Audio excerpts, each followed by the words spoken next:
বিসমিল্লাহির রহমানির রহিম। আসসালামু আলাইকুম ওয়ারহমতুল্লাহি ওয়াবারাকাতুহ।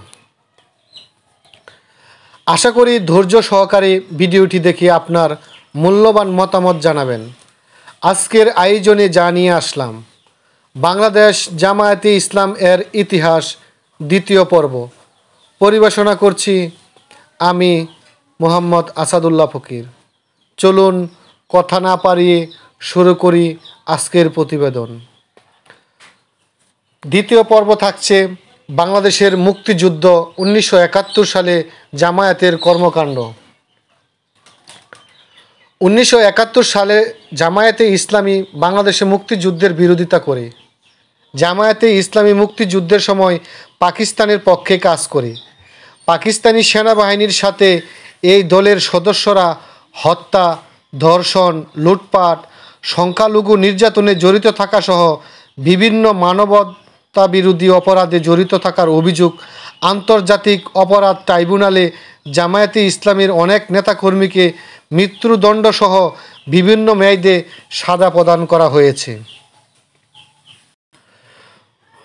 25শে মার্চ রাতে সংগঠিত অপারেশন সার্চলাইট এর 6 দিন পর গোলাম আজম ঢাকা বেতার কেন্দ্র থেকে একটি ভাষণ দেন। এই ভাষণে তিনি ভারতের কড়া সমালোচনা করেন। তিনি বলেন, ভারত সহস্র অনুপ্রবেশকারী প্রেরণ করে কার্যত পূর্ব পাকিস্তানের দেশপ্রেমকে চ্যালেঞ্জ করছে। আমি বিশ্বাস করি যে এই অনুপ্রবেশকারীরা পূর্ব পাকিস্তানি মুসলমানদের নিকট হতে কোনো প্রকার সাহায্য পাবে না। 30শে জুন লাহোরে সাংবাদিকদের কাছে গোলাম আজম বলেন, তার দল পূর্ব পাকিস্তানে দুষ্কৃতিকারীদের তৎপরতা দমন করার জন্য যথাসাধ্য চেষ্টা করছে এবং এ কারণেই দুষ্কৃতিকারীদের হাতে বহু জামায়াত কর্মী নিহত হয়েছে।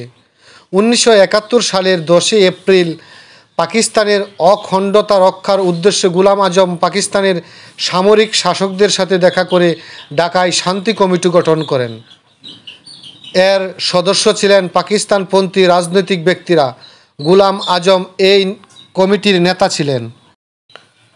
1971 সালের 5-6 সেপ্টেম্বর দৈনিক সংগ্রাম এ গোলাম আজমের পশ্চিম পাকিস্তান সফরকালে একটি সাক্ষাৎকারের পূর্ণ বিবরণ 2 কিস্তিতে ছাপা হয়। এই সাক্ষাৎকারের তিনি মুজিব বাহিনীর সাথে তার দলের সদস্যদের সংঘর্ষের বিভিন্ন বিবরণ ও পূর্ব পাকিস্তান পরিস্থিতির উপর মন্তব্য করেন। তিনি বলেন, বিচ্ছিন্নবাদীরা জামায়াতকে মনে করত 1 নভেম্বরের দুশ্মন। তারা তালিকা তৈরি করেছে এবং জামায়াতের লোকদের বেছে বেছে হত্যা করছে, তাদের বাড়িঘর লুট করে জ্বালিয়ে দিচ্ছে এবং এতদ সত্ত্বেও জামাত কর্মীরা দেশের প্রতিরক্ষায় বাধ্য, কেননা তারা জানে বাংলাদেশে ইসলাম ও মুসলমানদের জন্য কোনো স্থান হতে পারে না। জামায়াত কর্মীরা শহীদ হতে পারে কিন্তু পরবর্তীতে হতে পারে না।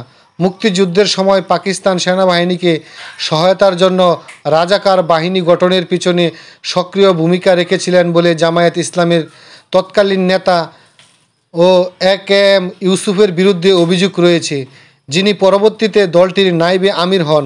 তিনি খুলনায় শান্তি কমিটির প্রধান ছিলেন। পাকিস্তান সেনাবাহিনীকে সহায়তা দানকারী নিন্দিত আধা সামরিক বাহিনী আল বদরের সাথে জামায়াতে ইসলামের তৎকালীন ছাত্র সংগঠন ইসলামী ছাত্র সংঘের নেতাকর্মীরা সম্পৃক্ত ছিল বলে অভিযোগ রয়েছে। যদিও জামায়াত প্রায়শই ভারতীয় আধিপত্যবাদের বিরুদ্ধে অবস্থান নেওয়ার ফলেই মুক্তিযুদ্ধের বিরোধিতা করেছে বলে উল্লেখ করে থাকে। আন্তর্জাতিক অপরাধ ট্রাইব্যুনাল কর্তৃক ইতিমধ্যেই এই সংগঠনের বেশ কয়েকজন নেতাকে 1971 সালে বাংলাদেশের স্বাধীনতা যুদ্ধে মানবতা বিরোধী বিভিন্ন অপরাধের অভিযোগে ফাঁসি ও অন্যান্য দণ্ডের আদেশ দেওয়া হয়েছে।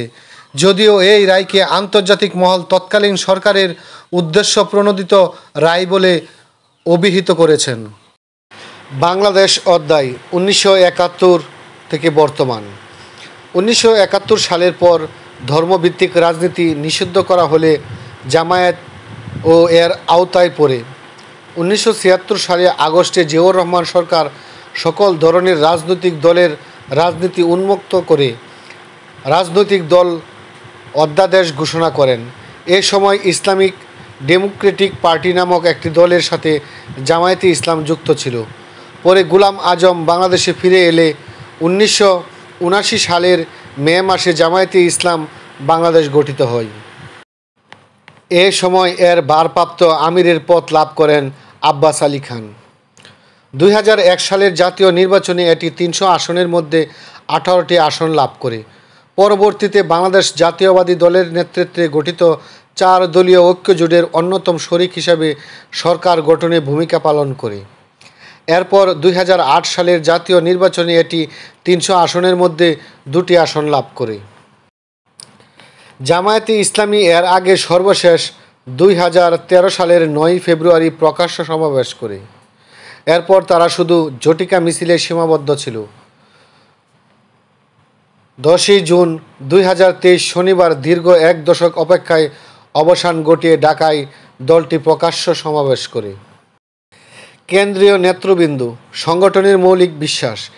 এই সংগঠনের সকল কার্যাবলীর প্রেরণা হলো আল্লাহর উপর বিশ্বাস রেখে তাকে একমাত্র উপাস্য, কল্যাণকারী, আশ্রয়দাতা, সাহায্যকারী, রক্ষাকর্তা মেনে নেওয়া এবং আল্লাহর সন্তুষ্টি লাভের আশায় কোরআনের বিধান অনুযায়ী রাষ্ট্রে ইসলামের অনুশাসন প্রতিষ্ঠা করা তথা শরিয়া আইন প্রবর্তন করা।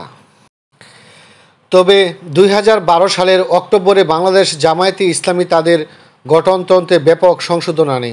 নতুন সংশোধনীর মাধ্যমে দলটি গঠনতন্ত্র থেকে আল্লাহ প্রদত্ত ও রাসূল প্রদর্শিত ইসলামী রাষ্ট্র ব্যবস্থার কথা বাদ দিয়ে গণতান্ত্রিক রাষ্ট্র ব্যবস্থার কথা উল্লেখ করে। উদ্দেশ্য ও লক্ষ্য। জামায়াতে ইসলাম বাংলাদেশ এর গঠনতন্ত্র অনুসারে কুরআনে বর্ণিত আল্লাহর আইন অনুসারে সমগ্র রাষ্ট্রে পরিপূর্ণ ইসলামী শাসনতন্ত্র কায়েম করা, ইসলামকে বিভক্তির হাত থেকে রক্ষা করে সমগ্র রাষ্ট্রে সম্পূর্ণরূপে কায়েম করিবার জন্য চেষ্টা ও সাধনা করা এবং আল্লাহর নির্দেশিত অবশ্য পালনীয় কর্তব্যসমূহ যেমন নামাজ, রোজা, হজ, যাকাত ইত্যাদি পালনে নাগরিকদের সচেতন করা। এসবের মাধ্যমে রাষ্ট্রীয় স্বাধীনতা ও সার্বভৌমত্বে সর্বপ্রকার অভ্যন্তরীণ ও বৈদেশিক হুমকি এবং বিশৃঙ্খলা হইতে রক্ষা করিবার চেষ্টা করা। দায়িত্বশীল নাগরিক এবং চরিত্রবান ও যোগ্য নেতৃত্ব সৃষ্টির মাধ্যমে শোষণহীন সমাজ ও রাষ্ট্র গঠন করে জনসাধারণের সামগ্রিক কল্যাণ সাধন করা এবং বিশ্ব মুসলিম ভ্রাতৃত্ব গড়ে তোলার মাধ্যমে বিশ্বের সকল রাষ্ট্রের সঙ্গে বন্ধুত্বপূর্ণ সম্পর্ক স্থাপন করা। ভিডিওটি বড় হওয়ার জন্য বাংলাদেশ জামায়াতে ইসলামী এর ইতিহাস 2য় পর্বের পরে 3য় পর্ব নিয়ে আসব। অবশ্য যদি আপনাদের ভালো লাগে সকলে ভিডিওটি শেয়ার করে ছড়িয়ে দিন। বাংলাদেশ জামায়াতে ইসলামের আসল ইতিহাস শুনুন। আর এই তথ্যগুলো নেওয়া হয়েছে উইকিপিডিয়া থেকে। অবশ্যই সামনে 3য় পর্ব আসছে। সকলে ভালো থাকুন, সুস্থ থাকুন। আল্লাহ হাফেজ। আসসালামু আলাইকুম ওয়া রাহমাতুল্লাহি ওয়া বারাকাতুহু।